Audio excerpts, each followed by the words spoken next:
तर ती डायरी वाचताना सियाचे डोळे लाल झाले होते.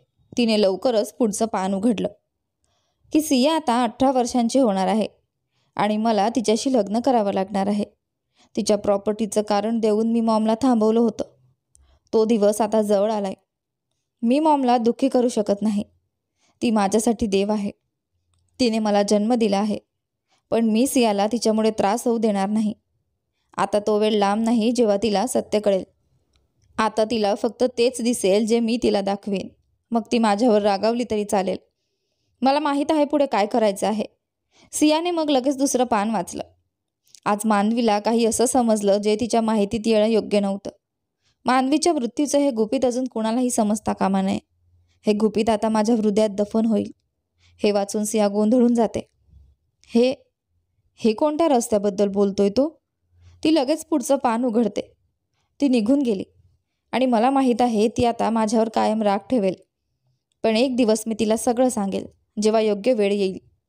मी मॉमवर विश्वास ठेवू शकत नाही, म्हणूनच तिचं इथून जाणं गरजेचं होतं. मला खात्री आहे दिव्या तिला वाचवेल. पुढचं पान. ती रिवांशकडे आहे, जो माझा बेस्ट फ्रेंड आहे.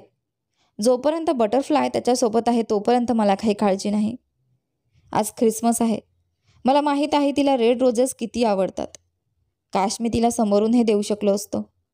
तिचं हसणं माझं समाधान आहे. दक्षच्या आत्म्यात सिया आहे. माझ्या प्रत्येक भावना तुझ्यात आहेत. सियाच्या डोळ्यांतून अश्रूंचा पूर वाहत होता. ती जशी डायरी बंद करते तसंच तिचा फोन वाजतो. ती कॉल उचलते आणि काहीही न ऐकता फक्त एवढंच म्हणते, मी येते. फक्त थोड्याच वेळात. रायचंद मेन्शन. सिया जेव्हा घरात प्रवेश करते तेव्हा ती थोडी चकित होते. तेवढ्यात शिवन्या रडत रडत म्हणते, आईसाहेब, मी म्हटलं होतं ना की ही मुलगी बरोबर नाही आहे. तिने आपल्याला सगळ्यांना खोटं सांगितलं आणि हिच्याचमुळे आपली किडनॅपिंग झाली होती. आणि ती काय काय विचित्र प्रश्न विचारत होती. सिया तिच्या बोलण्यावर काही प्रतिक्रिया देत नाही. इतक्यात तिची नजर रिवांशवर पडते, जो फक्त तिलाच पाहत असतो. तेवढ्यात तारा उठते आणि सियाच्या जवळ येते. ती तिला थापड मारायला हात उचलते, पण सिया तिचा हात घट्ट पकडते आणि उलट तिलाच एक जोरदार थापड मारते. हे पाहून सगळेच सुन्न होतात. सिया संतापलेली बोलते, तू स्वतः का नाही सांगणार की तू काय केलं आहेस, ज्यामुळे मी हे सगळं केलं? हे ऐकून वाणिजी, रेहान आणि शिवी सगळेच ताराकडे रोखून बघू लागतात. जणू आता तिच्याकडून उत्तराची अपेक्षा करत होते. तारा काहीच न बोलल्याने सिया पुन्हा म्हणते, चल मीच सांगते काय झालं होतं, कारण मला नाही वाटत की तू हे सांगणार आहेस. त्यावर तारा बोलते, मी सांगते. मी रिवांशवर खूप प्रेम करते. लहानपणापासून त्याच्याशी लग्न करण्याचं स्वप्न बघितलं होतं. लहानपणापासून सगळेच, आई, मावशी हेच सांगायचे की माझं लग्न रिवांशशी होईल. त्यामुळे मी मनात त्याला माझा जीवनसाथी मानलं. मला वाटत होतं की एक दिवस रिवांश फक्त माझाच होईल. पण एक दिवस माझं सगळं स्वप्न तुटलं, जेव्हा रिवांश अचानकच लग्न करून घरी आला आणि त्याच्यासोबत क्रियांशीला घेऊन आला. माझं हृदय तुटलं. सगळे स्वप्न उद्ध्वस्त झाले.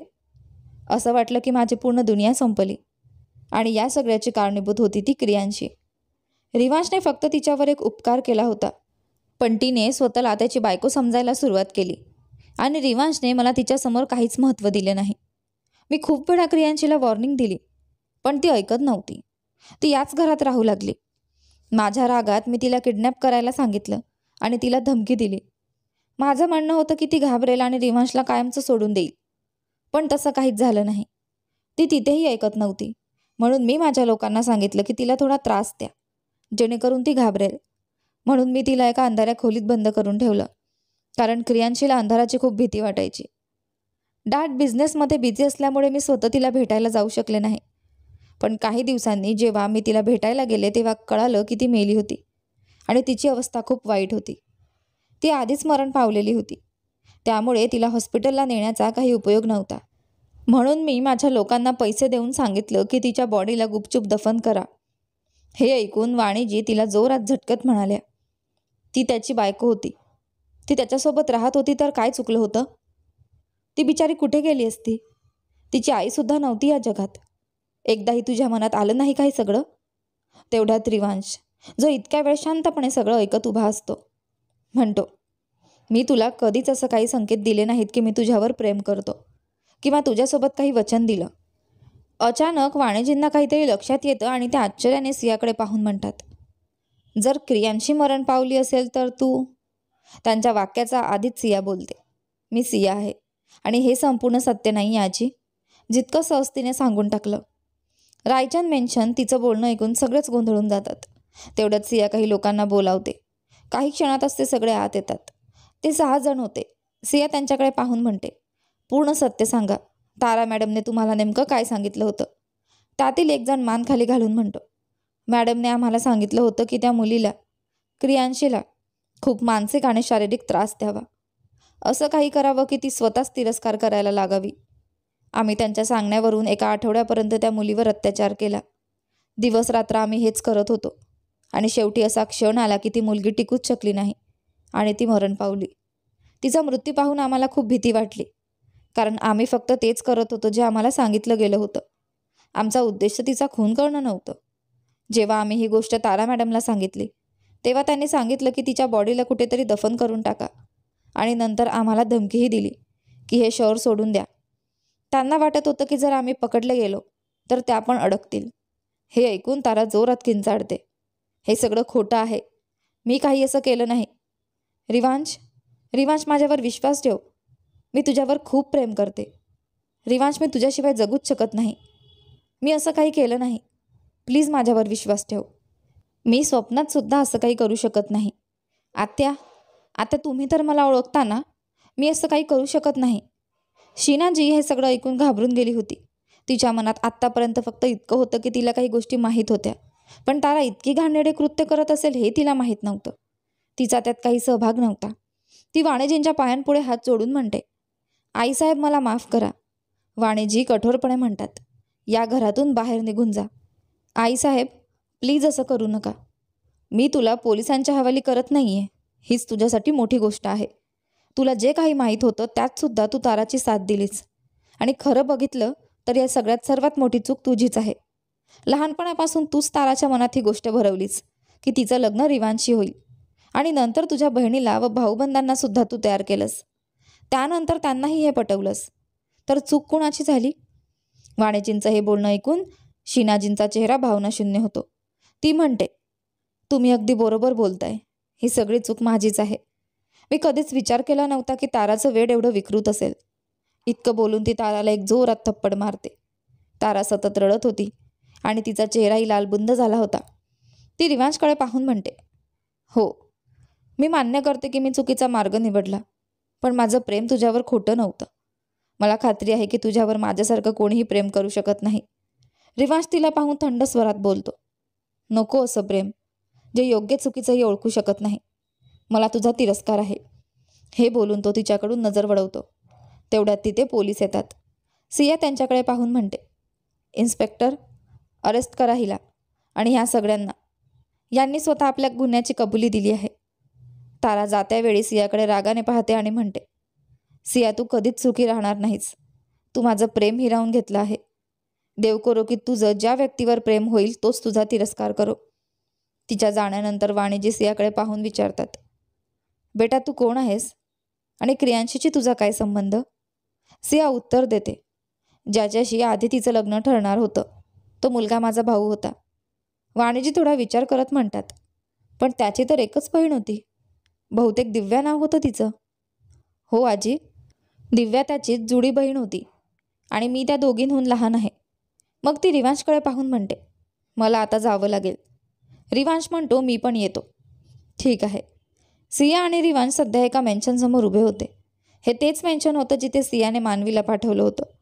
अचानकच तिला दक्षच्या डायरीत लिहिलेली ती ओळ आठवते, the secret behind Manavi's death cannot come out it. This secret now will be buried in my heart forever. मानवीच्या मृत्यूमागचं गुपित अजून बाहेर येऊ शकत नाही. हे रहस्य आता कायमचं माझ्या मनात दफन होईल. असं काय पाहिलं होतंस तू मानवी, ज्याची किंमत तुला स्वतःचा जीव देऊन चुकवावी लागली? असं म्हणून तिने त्या मेन्शनकडे पाहिलं. रिवांश तिच्याकडे पाहून म्हणाला, तू इथे काय करायला आली आहेस? हे मेन्शन एकेकाळी लुथरा कुटुंबाचं होतं, पण नंतर दक्षने ते खरेदी केलं. असं म्हणतच ती आत जाते. रिवांश फक्त डोकं हलवतो. सिया आत शिरल्यावर थेट त्या रूमकडे जाते जिथे तिने मानवीला तिच्या आईच्या पैजणसाठी पाठवलं होतं. ती आत जाऊन संपूर्ण खोली तपासते, पण तिला काहीच सापडत नाही. मग ती तर सगळ्या रूम्स बघायला लागते. तेवढ्यात तिला एका खोलीचा कुलूप लावलेलं दिसतं. ती लगेच रिवांशला आवाज देते, जो अजून हॉलमध्ये उभा राहून सगळं निरीक्षण करत असतो. सियाचा आवाज ऐकून तो वर धावतो. ती त्याला पाहून म्हणते, काय झालं? तू ओरडलीस का? तू हे कुलूप तुझ्या हाताने तोडू शकतोस का? हे ऐकून रिवांश तिच्याकडे अशा नजरेने पाहतो जसं काही तिच्यासमोर एखादं पूर्ण वेडसर उभं आहे. हात आहे, हतोडा नाही. पण हिम्मतवाला सिनेमा तर अजय देवगण हातानेच तोडतो ना कुलूप. सिनेमे थोडे कमी बघ, असं म्हणत त्याने तिरक्या नजरेने तिच्याकडे पाहिलं. सिया तोंड वाकडं करत म्हणाली, मग काय उपयोग तुझ्या जिमला जाण्याचा, जर एक कुलूपसुद्धा नाही तोडता येत? कोण म्हणाला तुला की मी तोडू शकत नाही? हे ऐकून सियाच्या डोळ्यात चमक येते, पण लगेच रिवांश तिथून निघून जातो, ज्यामुळे सिया थोडी गोंधळते. थोड्या वेळाने तो हातात हतोडा घेऊन परत येतो. ते पाहून सिया पुटपुटते, असं होतं तर मीच तोडले असते. मी ऐकू शकतो, तो कुलूप तोडताना म्हणतो. हो तर ऐकावं म्हणूनच बोलले. कुलूप तोडल्यावर दार उघडताच सिया लगेच आत जाते. आत गेल्यावर तिचं लक्ष बाजूला ठेवलेल्या टेबलकडे जातं, ज्यावर एक बॉक्स ठेवलेला असतो. सिया ताबडतोब तो बॉक्स उचलून सर्व बाजूंनी पाहू लागते. हे काय आहे? मी तर कधी पाहिलं नाही हे. ती ताबडतोब तो बॉक्स उघडते आणि त्यात तिला काही कागद मिळतात, जे फोल्ड करून ठेवलेले असतात. ती ते ताबडतोब उघडून वाचायला लागते. त्यावर काही लिहिलेलं असतं. सिया वाचायला सुरुवात करते. हे जे काही चाललं आहे सगळं चुकीचं आहे. आपल्याला त्या गोष्टीची शिक्षा मिळते जी आपण केलीच नाही. हे सगळं खोटं आहे आणि हे सगळं शिवन्या सिंघानियाने केलं आहे. ती आपल्याला संपवू पाहते. तिला असं वाटतं की तिचा नवरा आपल्यामुळे मेला आहे. सिया, जेव्हा तुला हे मिळेल, कदाचित मी या जगात नसेल. मला हे सगळं समजायला खूप उशीर झाला होता. तुझ्या दलदलीत अडकली आहेस, त्यातून तुला बाहेर यावं लागेल बाळा. मला माहीत नाही की माझ्याकडे अजून किती वेळ शिल्लक आहे. मी फक्त एवढीच आशा करते की हे पत्र तुझ्यापर्यंत पोहोचेल. तुझी आई, जिला तुझ्यावर खूप प्रेम आहे. हे वाचून सियाच्या डोळ्यात अश्रू येतात. ती पुढचे पेपर्स बघण्याआधीच तिला रिवांशचा आवाज ऐकू येतो. हे काय आहे? त्याचा आवाज ऐकून सिया त्याच्याकडे बघते. रिवांश एका मूर्तीला पाहत असतो. ती मूर्ती थोडी विचित्र आणि लहानशी असते. रिवांश ती नीट पाहण्यासाठी तिला हात लावतो आणि ती चुकून हलते. ते होताच मूर्तीच्या बाजूची भिंत बाजूला सरकते आणि एक दरवाजा दिसू लागतो. हे पाहून त्यांना समजतं की हा एक गुप्त दरवाजा आहे. ते दोघं एकमेकांकडे पाहतात आणि मग त्या दरवाजाकडे. सिया आता तिथे येऊन दरवाजा उघडते आणि आत शिरते. रिवांशही तिच्या मागे जातो. आत गेल्यावर सिया थक्क होते, तर रिवांश गोंधळलेला असतो. मानवी? सिया म्हणते. आपलं नाव ऐकून मानवी सियाकडे पाहते आणि म्हणते, तू कोण आहेस आणि दक्ष कुठे आहे? तुम्ही लोक आत कसे आलात? चेहरा वेगळा असल्यामुळे मानवी सियाला ओळखू शकत नाही. सिया तिला म्हणते, मानवी, ही मी आहे, सिया. दक्षपासून मुक्त होण्यासाठी मी चेहरा बदलून घेतला. पण तू तर मेलीस ना? दक्षने तुला मारलं होतं ना? आणि जर तू जिवंत होतीस तर तू माझ्याकडे का आली नाहीस? दक्षने मला मारलेलं नाही. मग त्या दिवशी नक्की काय झालं होतं? मानवी सांगते. त्या दिवशी जेव्हा दक्षने प्लॅन केला होता, त्याच्या आईचं लक्ष त्याच्यावर होतं. कदाचित तिला विश्वास नव्हता की दक्ष खरंच तिला मारेल, म्हणून सगळं नाटक केलं होतं. दक्षने जसं चाकूने हल्ला केला त्याने प्रत्यक्षात एक इंजेक्शन दिलं होतं, तेही सगळ्यांच्या नजरेपासून लपवून, आणि मी बेशुद्ध झाले. माझ्या शरीरावर लागलेल्या लाल रंगामुळे शिवन्याचे लोक समजले की दक्षने मला मारलं आहे. पण मला त्यावेळी काहीच माहिती नव्हतं. मी फक्त तुझ्या आईच्या पैजणसाठी आले होते. पण तू मला सांगितलं नव्हतंस की नेमकी कोणती खोली आहे. म्हणून मी शोधायला लागले आणि मला एक बॉक्स मिळाला. मला वाटलं की त्यातच तुझ्या आईची पैजण असेल, पण त्यात तर प्रॉपर्टीचे पेपर्स होते, जे तुझ्या कुटुंबाच्या मृत्यूनंतर तुझ्या नावावर झाले होते.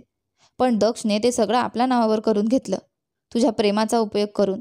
आणि मग त्याने मला पकडलं आणि बांधून ठेवलं. मला फक्त दाखवण्यासाठी मारलं. प्रत्यक्षात मला जिवंत ठेवलं. 2 दिवस मी बेशुद्ध होते. शुद्धीवर आले तेव्हा पुन्हा एकदा माझी दक्षची भेट झाली. त्याला पाहून मला राग आला. मी त्याला विचारलं की त्याने असं का केलं. त्याऐवजी त्याने मला मारूनच टाकले असते. तेव्हा त्याने सांगितलं की तो हे सगळं तुझ्यासाठी करत आहे, आणि जर मी तुला जिवंत पाहायचं असेल तर मला इथेच लपून राहावं लागेल, सगळ्यांच्या नजरेपासून दूर. सिया हे सगळं ऐकून रडायला लागली. तेव्हा मानवी म्हणाली, दक्ष तितका वाईट नव्हता सिया, जितका त्याने आपल्याला दाखवलं. आधी मला त्याच्यावर राग होता, पण आता माझ्या मनात त्याच्याबद्दल कुठलाही तिरस्कार नाही. तो कसा असला तरी मला एवढं माहीत आहे की तो तुला कधीही दुखावू शकत नाही, कारण तो तुझ्यावर प्रेम करतो आणि त्या प्रेमासाठी तो मरण्यालाही तयार आहे. सिया तिथून निघून जाऊन त्या खोलीत आली जिथे तिला तो बॉक्स मिळाला होता आणि ती हळूहळू रडू लागली. रिवांचाही सगळं ऐकून तिला पाठोपाठ आला आणि मानवी देखील त्यांचा पाठलाग करत होती. सिया तिला रडताना पाहून रिवांश कुठलाही भाव न दाखवता म्हणाला, तू त्याच्यावर प्रेम करतेस का? हो, करते आहे. मी इच्छा असूनही त्याच्यावर राग करू शकले नाही. तो माझं पहिलं प्रेम आहे. त्याने मला प्रेम कसं करायचं ते शिकवलं. मी त्याच्यावर कसा राग करू शकते? ती रडत म्हणाली, तर मग त्याच्याकडे चला. जर तू आता थांबली तर मी तुला कायमसाठी माझ्याजवळच ठेवेल आणि मग काहीही झालं तरी तुला परत जाऊ देणार नाही. म्हणून सिया, माझं मन बदलण्याआधीच जा. पण त्याला होश आलाय. दिव्याचा मेसेज आला होता. हे ऐकून ती उठली आणि जवळजवळ पडत निघून गेली. तिच्या जाण्याने रिवांश, जो आत्तापर्यंत कोणताही भाव दाखवलेला नव्हता, मनात म्हणाला, या जन्मी तो तिचा झाला, पण पुढच्या जन्मात जर घेतलं तर ती फक्त माझी असायला हवी. त्याच्या डोळ्यातही ओलेपणा होता. मानवी, जी त्याच्या मागे उभी होती, त्याच्या खांद्यावर हात ठेवून म्हणाली, आपण पण तिला प्रेम करत होतात का? आत्ताही करतो. हे ऐकून मानवी काही बोलली नाही आणि विचारात पडली. तिचा विचार बघून रिवांशने विचारलं, काय झालं? काही नाही. मी फक्त विचार करत होते, आता मी काय करणार आणि कुठे जाणार? तुझं कुटुंब? मी अनाथ आहे. तू हवं तर माझ्या घरी राहू शकतेस. अरे नाही, त्याची गरज नाही. मी नोकरी शोधेन. आधीही मी नोकरी केली आहे. तू इतक्या काळापासून गायब आहेस, कदाचित तुझी नोकरी गेली असेल आणि कॉलेजचंही काय होतं ते माहीत नाही. तेव्हा आतापर्यंत माझ्या घरी राहा. नाही नाही, मी तुला तेथे स्थिर राहण्यास म्हणत नाही. जोपर्यंत सगळं ठीक होत नाही तोपर्यंत. तुझं एकटं राहणं योग्य नाही आणि दक्ष सध्या हॉस्पिटलमध्ये आहे, म्हणून माझ्यासोबत चला. मी दक्षचा मित्र आहे, रिवांश रायचंद. इतकं सांगून तो खोलीतून बाहेर पडतो. मानवीला थोडा धक्का लागतो. काय? त्याने रिवांश रायचंद असं म्हटलं? तो किती हँडसम आहे. काश मी त्याला सांगू शकली असती. मी त्याची किती मोठी फॅन आहे. तू येतेस का? त्याचा आवाज ऐकून मानवी पळत उत्तर देते, हो हो येते. ते दोघे कारमध्ये बसले असताना रिवांशला दिव्याचा कॉल येतो. तो कॉल पाहून लगेच फोन उचलतो. मला घेऊन येऊ शकतोस का? कुठे आहेस आत्ताच? हॉस्पिटलच्या बाहेर उभी आहे. हे ऐकून तो आपली घड्याळात वेळ पाहतो आणि म्हणतो, फक्त 5 मिनिटे. काही वेळाने रिवांश हॉस्पिटलच्या बाहेर उभा राहतो. दिव्या येते आणि कारमध्ये बसते. पण मागे बसलेली मानवी सियाचा चेहरा पाहून आश्चर्यचकित होते आणि म्हणते, सिया? दिव्या. ही सिया नाही, दिव्या आहे, सियाची मोठी बहीण. तुम्ही सगळे हे चेहरा का बदलला? मानवी गोंधळलेली विचारते.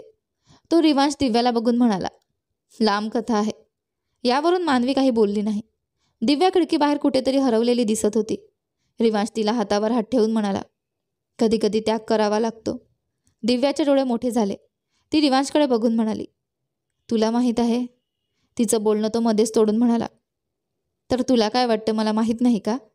हे ऐकून दिव्या हलकीशी असली आणि म्हणाली, आता तू काय करणार?